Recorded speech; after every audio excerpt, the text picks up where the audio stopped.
Ayan na po mga tropa. Makinis na po yung flywheel.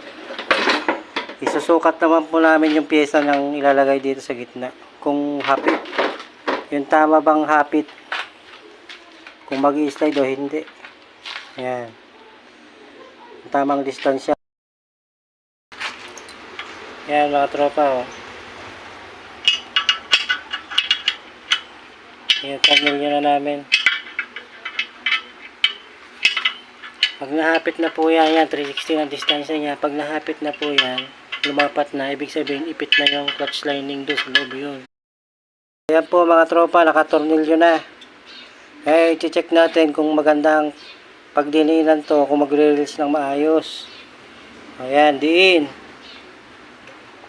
Yun, nakadiin na. Ayan mga tropa, oh. Yun, gumalaw na. Taas.